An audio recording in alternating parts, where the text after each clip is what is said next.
Happy New Year, vinyl community.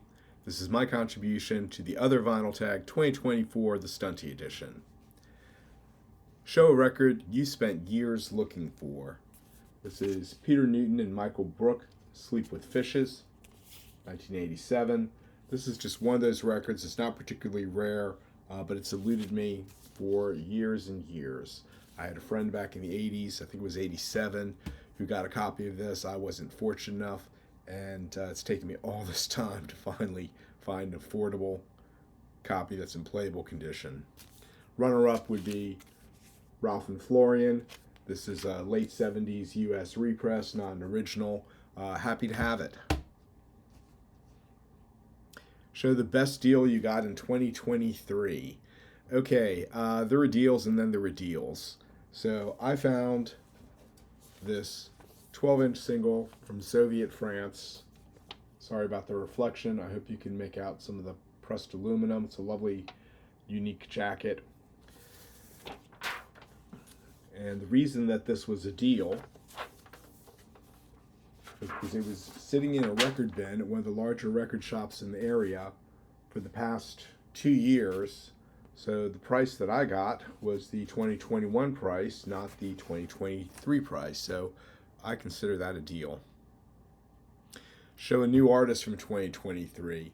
Okay, I follow Twittering Machines, Michael Lavorgna, and he does a weekly column, and one of his recommendations was Debbie Friday, Good Luck. And this is on Sub Pop. I think she had a couple EPs out in 2017, 2018, I think, or singles. This is her first full length. Thumping drums, noisy synths, wailing vocals, dance and hip hop type beats.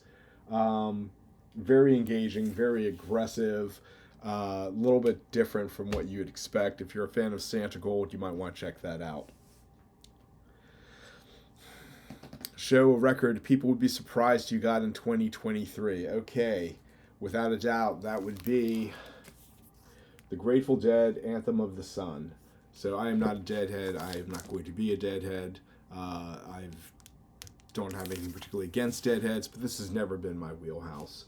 A couple years ago, my wife gifted me a VMP membership, and the objective being was to get out of my way, listen to things that I hadn't listened to in years, or listen to things that I was dismissive of, like the Grateful Dead. And I have to say, this is an engaging record. I enjoy this record. I would even go so far as to say I'd like to get the one that follows this. If you're a real Dead fan, I can't imagine you'd be unhappy with the remastering and the packaging of this. The liner notes are clearly written for a dedicated fan. Show a record you got in 2023 thanks to the VC. Well, we're going to go through a few, but the most recent is this modern classical piece from Michael Byron called Title. I was watching a video from Seeking a Thread, and he had this streaming in the background, and then he explained what it was. So the first piece is a composition for 4 pianos. It's vigorous, it's engaging, it's not abrasive, it's not difficult to listen to. The second side is Title, which is a piece for small orchestra, and that is engaging. That is a lovely piece. It's not schmaltzy, it's not melancholy, it's not saccharine, but its tonality, it just kind of like engages you and is a wonderful listening experience. So I'm really pleased to have that. Another recommendation was Botany, the album Deepak Verbera. This is an electro artist out of Texas, and this is an ambient electronic recording. Tape loops, found sound, vocal snippets, some hip-hop elements. I know that he makes electro, and I know that I would like to get the album that preceded this. Solo jazz piano from Norway, and I'm going to butcher this name. I'm going to give it a try. Kejetil Mulid, and the album is simply called Piano. Love the artwork, love the design. Even wrote me a nice thank you note, which I really appreciate that. Easy to listen to, easy to enjoy, not vigorous, not melancholy, not Muzak. Change of pace record. And another one from Stunty himself, Alain Kremsky, Vibrations. This is a avant-garde classical piece for piano and Tavishan bowl. And I know Stunty's a big fan of percussion-based music, and so that would be the attraction. My understanding is that Kremsky moved from the avant-garde to a more contemporary compositional career. There are other recordings like this, and I would very much like to seek them out in the coming year. Show a record from your teenage years. Ooh, that was a while ago. Or something you upgraded from compact disc in 2023. Okay, we're going to try and tackle both, but in a backhanded way. This is Guilty Pleasure. This is Secrets from Robert Palmer. And the hit off of this was Bad Case of Loving You, Dr. Doctor.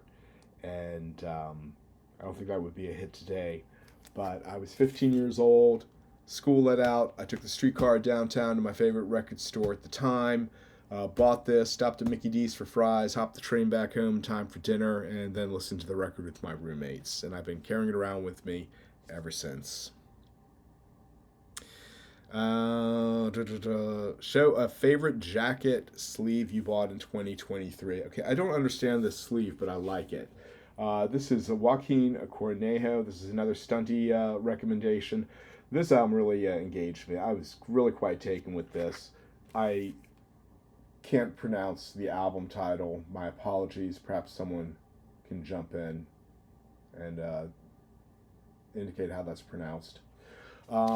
This is electronic music. It is not dance music, but it has dance elements. It has the beats. It has future bass, dubstep elements. But what makes it so impressive is how it moves from mood to mood across the album. 1 minute you're just getting sucked into this lovely ambient sound with the wonderful vocals, and then the next you find that you're toe tapping and your head is bobbing and you're like, okay, I'm digging this. Really quite impressed. I would like to have had his first album. Found it on Soundome. I slept on it. Now it's gone. Show a band you wish did not release an LP in 2023. Okay, so this was supposed to be the upgrade from a CD. This is the remastered reissue of Wish from The Cure that came out this past year. I guess I had unrealistic expectations. I expected something wonderful from this, but it's a typical Robert Smith remaster intended to be played loud. I find it uneven. On some tracks, the vocals seem to be recessed. On others, they have more detail, more clarity than others. The bass and the drums, the low end is unsatisfying. It doesn't really have that pop.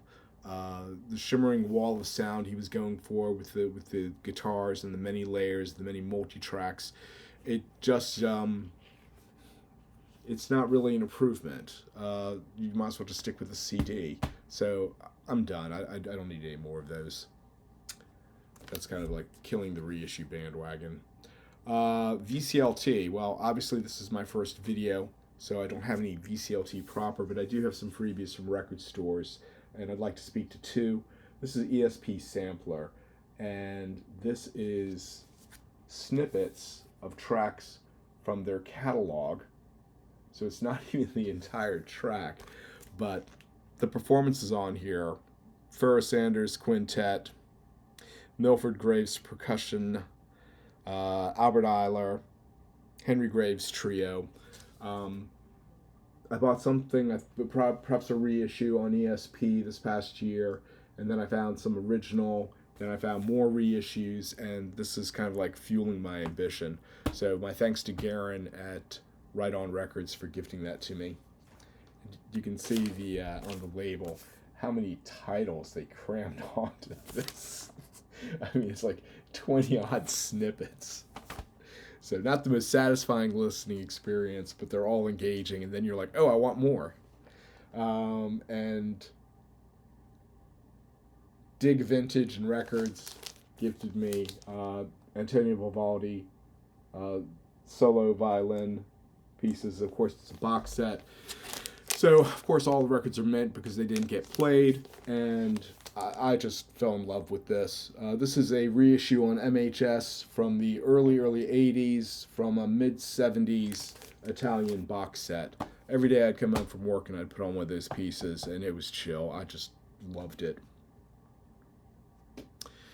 Name a VC channel that showed the record that you showed a record that you were jealous of. So I have to go with Derek Higgins' channel, Derek Vaughn. There's so many great channels and so many records I'm jealous of, but Derek Vaughn was showing his Ruchi Sakamoto collection after he passed last March. I'm a huge Sakamoto fan. Dozens of CDs. I've got all the recent reissues, including the ones that We Want Sounds is doing from the MIDI/school era, and maybe about 6 to 10 originals from the late '70s and '80s. But his collection just dwarfed mine. It was very impressive. I was very envious. Um, Sad to see Sakamoto pass. It was even sadder to see Takahashi pass 2 months prior. So Hosono's the sole remaining member. And their music meant so much to me, but particularly Sakamoto. Show a record where the credit is not from the main artist. We're going to go with this EP from Connie Plank. And this is the Connie Plank rework sessions. And 4 tracks. You can see Eurythmics, Mobius and Plank, Noi, and Eurythmics. And these are modern reworkings and remixes of these tracks. You'll note that there's only actually one track that Plank was an active musician on. So I think that qualifies for the category. Show an artist you'd like to see a new release or reissue in 2024. Okay, we're going to go with Alvinoto. This is Hybrid 2, which is a wonderful record. But I'd really like to see a repress of Xerox, so I don't have to pay $80 plus shipping to get a middling to fair copy off of Discogs. If anyone would like to donate their copy to the cause, reach out.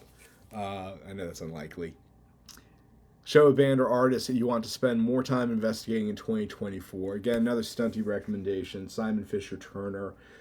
I think the end of 2022, he's really high on showing Turner records, and I fell for it hook, line, and sinker.